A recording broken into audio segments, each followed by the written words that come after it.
APA style research paper for Political Science 201 on ethics in government. Ethics, and it had to do with, my 201 course had to do with race and gender primarily, Hispanics, and immigration. So, continuation. Edward E. O'Connell, Allen Valley College.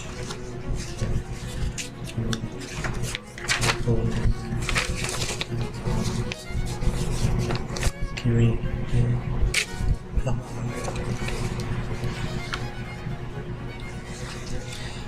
Hispanics and Latinos are a great contribution to America as a nation in general. Out of all of the various cultures in America, the segmented population that is growing most is the Hispanic part at 46.9 million by the year 2008. Hispanics and Latinos are a great contribution to America as a nation in general. Out of all various cultures in America, the segmented population that is growing.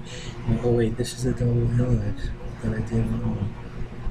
I'm gonna have to cut this. I accidentally did it twice because I was copying and pasting. I got 80%. Latinos and Hispanics have walked side by side in the movements of immigration and the civil rights movement. Assimilation theory, Latinos will eventually share a common American culture and achieve access to social, economic, and political institutions. June of 1943, U.S. service members filled the streets on downtown Los Angeles streets in a week-long assault against Mexican-American youth known as the Zoot Suit Riots. Los Angeles police do nothing as Navy, Marine, and Army men drag kids, some as young as 12 years old of age, out of theaters and cafes, tearing off their clothes and viciously beating them. Even yet, Latino and Hispanic immigrants continue to come to the United States and thrive amongst its communities. These immigrants are bringing economic value to the American people and servicing productivity. As a Book of Immigration and Illegal Aliens report, recent immigrants include both those who are not naturalized and those who have become citizens, have paid an estimate of $55 billion in federal income taxes. In Los Angeles alone, Hispanics represent more than 1/4 of the state's population.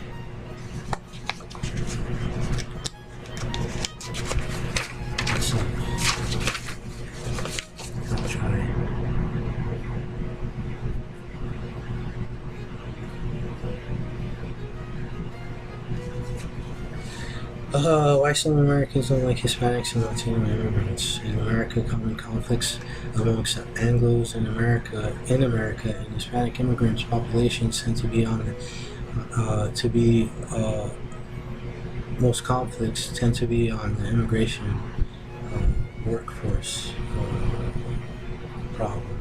There's an occasional complaint from a handful of whites that immigrants are taking all of the work and leaving the rest of Americans to suffer in a poor economy. Hispanics and Latino immigrants are dominating at the highest percentile workforce in America. Larger cities such as New York City have reported that Mexican Americans have been thriving in the workforce. According to the book Immigration and Illegal Aliens, Mexicans had the highest average of workers per household at 1.8% in 2005. The same is happening in the Hispanic American citizen workforce, and it could be posing a threat to the rest of America. According to closing the Latino gap, over the next 4 decades, 37.6 million Hispanic workers are projected to join and account for 80% of its total growth. In addition, the future of Hispanics working and maintaining economic value in the United States looks as if we will still thrive and continue to sit stable. As the same report states, Hispanics are also projected to make up more than 30% of the United States labor force in the year 2050. Substantially, these numbers may be overbearing for most conservative white Americans. The next title, my AP, which I put pride in because I thought it was good. Without in the introduction, one thing that you hear most when frustrated non-Hispanic population wants blood is go home wetback. As seen in the documentary Immigration, the unpardonable sin. In America, there is a high probability of discrimination and mentalities towards Mexicans. Most people that are not Hispanic in America tend to have the idea that all people of brown skin are illegal citizens. This influx of false identification and documentation inside of the U.S. is stated in the book Immigration Policy, False Identification and Documentation inside the U.S. workforce. For example, in the book Immigration Policy, the U.S. migrant intake system is overloaded and is easily manipulated by fraud and deceit. To continue, taxes spent on problems facing immigration, as a book of Immigration Policy relays, false claims and phony documents. Immigrants are routinely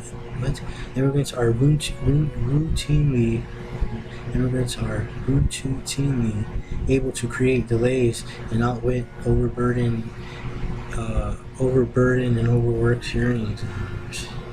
In the year 2010, Arizona State passed the law SB 1070 that rendered borderline racial profiling as Governor Jan Brewer signed the bill. It requires the police to question people about their immigration status. It looks as if anger towards the population has gotten a little out of hand, as Hispanic teens Brody Rosella reported to have said to a USA Today reporter, "What if the people they are pulling over are legal citizens? Are they going to be asking them for their papers?" Because the main theme with the frustration of the American people is more likely to be stated in the book Debating Immigration, as it states, immigration advocates are surrounded by skittish politicians that have found it safe to avoid the emotionally charged issue, as they find it easier to inveigh against Hispanic immigrants than against the Asians. Advocates are surrounded by skittish politicians and have found it safe to charge and inveigh against Hispanic immigrants, people that are documented and allowed to be here, other than illegals. Sadly enough, it has continuously left a resonance as it is played out in American society. Undocumented in America, illegal immigration in America has continued into a problem. The numbers of illegals in America is outstanding. In the Office of Immigration Statistics, of the 931,000 deportable aliens located by Border Patrol agents in the year 2003, approximately 95% of them were Mexicans attempting to cross the southwest border. According to the documentary.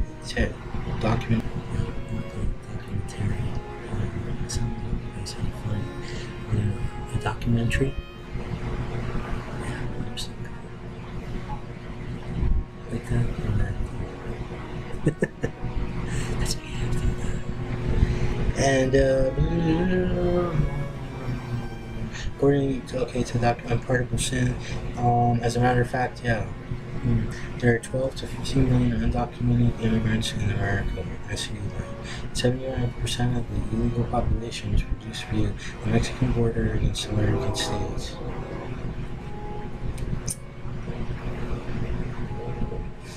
Since the year 2000, the act of illegal immigration has multiplied at 1 million per year. Even if illegal immigrants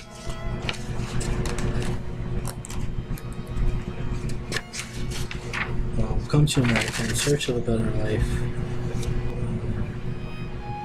they still cause Americans to scrape the bottom of the barrel and to aid these particular people in a struggling economy. According to the study of illegal immigrants by the Center of Immigration, illegal immigrants heading households used 26.3 billion in government services during the year 2002, but paid only 16 billion in taxes. Because of such large Hispanic disposition of illegal immigration, it has accumulated a heavy environment for the rest of the Hispanic and Latino population to cause any unwanted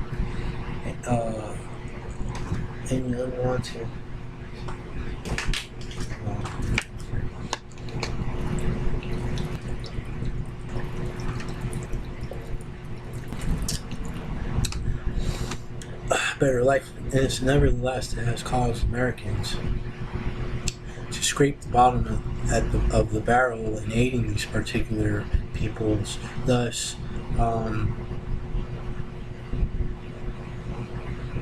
because of the large Hispanic disposition of illegal immigration, it has accumulated a heavy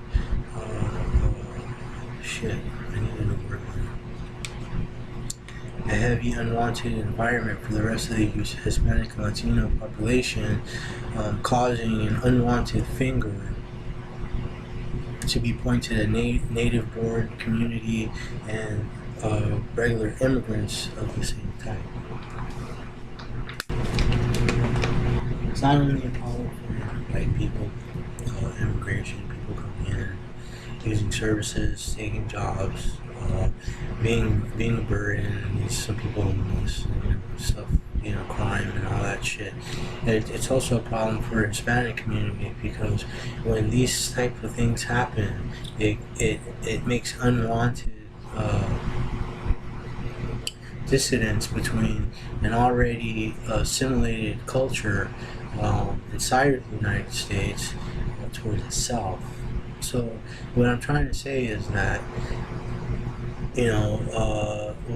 why should, sure, I feel sorry for you, but why should I feel like you when, you're starting problems for me? It's vague, but I'm going down the line. I made my golden beaner problems against Anglo-Saxons and Hispanics, primarily due to the fact of illegal immigration and problems that has occurred amongst the other groups of non-Americans and Americans to turn around and alienate an already given-born culture of Hispanics assimilated to the United States and us as a modern time.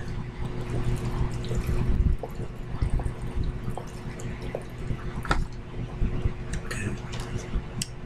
Most of the time, I'll tell you the truth. I crammed. I studied a little bit, I put this stuff together. Sometimes I have problems and I don't have enough time because I have time traveling buddy that likes to fuck with me too much. Did you guys get that meme yet? Yeah, good. Alright. Fuck Doug. Hey, he goes back in time, man. This is where I could be. Alright, I'll be back to you. Prop 187. American citizens have seen the problems and have tried to reconcile with this proportion. Even though there is a slight problem amongst Hispanics and Anglo-Saxons in America, there's still an initiative for white people to help Hispanic people in America. Legal state, Proposition 187 included the denial of public benefits and services to illegal immigrants and required that agencies related to these services reported anyone suspected of being illegal. The proposition passed the statewide initiative with a vote of 58.8% in favor and 412 opposed. The main function of the bill, of course, was to limit the flow of illegal aliens in California. Proposition 187 also included illegal immigrant children and their education. One argument is such in the book Immigration Policy Statewide. was stated to quote unquote to save $1.7 billion spent on educating illegal immigrants and alleviate some of the issues in educating its primary citizens in the California schools district, and provide more educational benefits to tens of thousands of restrictions fortified by the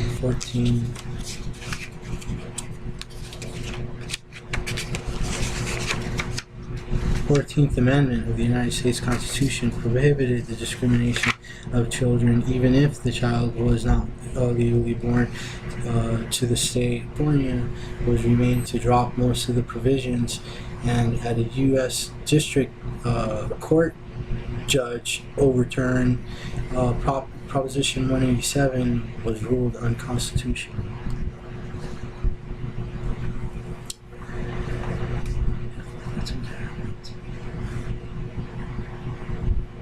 Should remember that.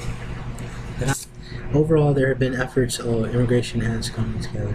Overall, there have been efforts to make life easier for all immigrants in the United States. Hispanics and Latinos immigrants have been able to find a home in America as the government has started to relieve parts of illegal immigration laws. On October 30th, 2000, Congress passed the Child Citizenship Act, granting automatic U.S. citizenship to foreign-born, biological, and adopted immigrants of American citizenship. Come on, thank you.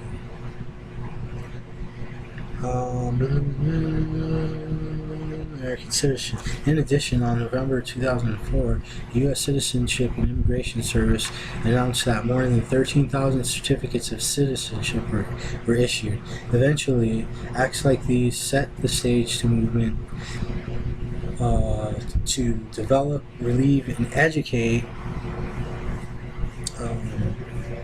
immigrant and alien minors. The DREAM Act was very important to undocumented immigrants in the United States, thus because it aided the children in that category and gave a chance for them to live a life of liberty.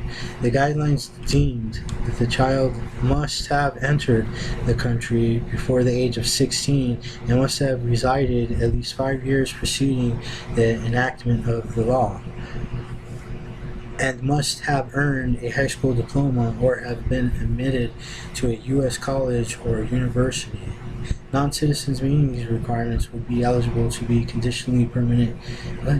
Non-citizens that met these requirements would be given the eligibility to be a conditional permanent resident.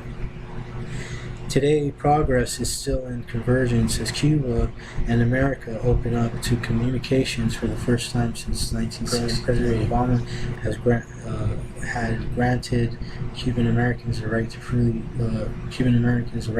travel to Cuba and send remittances. Latino and Hispanic immigrants have been able to find a better side of liberty on Minnesota.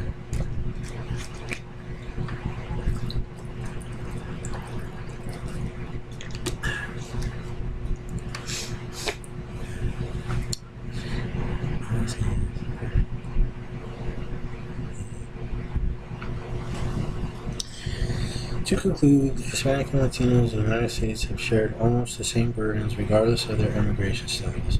It is what it is. In ways, Hispanics are destined to progress together through the thickest and the thinnest of occasions, be it in the struggle of making a better life to provide and enrich their future generations, or growing both as a population geographically and economically together hand in hand in the United States. As the past has shown to different instances of tribulation, Hispanics and Latinos as a race have fought for the rights to be called Americans, whether or not they have wanted to be in this country or not. Discrimination, racism, and classism has found its place in Latino and Hispanic culture as it weighs around the neck, such as the issues surrounding illegal immigration. The large numbers flowing into the Americas has portrayed it portrayed acts of hatred and states of unreconciliation amongst the different races and cultures within our federal government structure.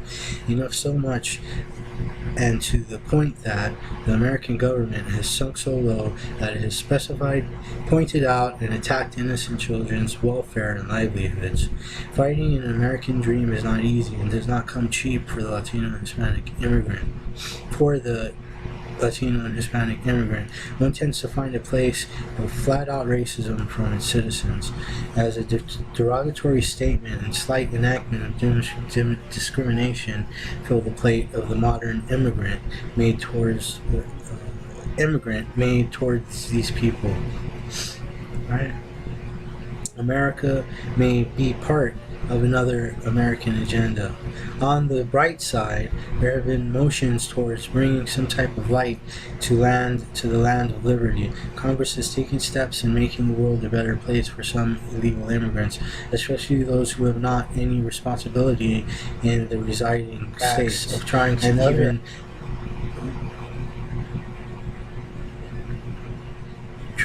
to even out the playing ground for immigration by taking actions and reaching abroad to make easier steps for these people to rely on themselves and also not be alienated by our citizenship.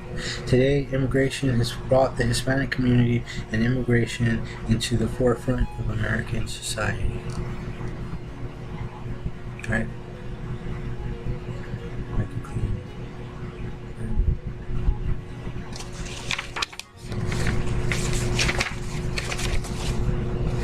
So I'll listen to this later so I can study myself.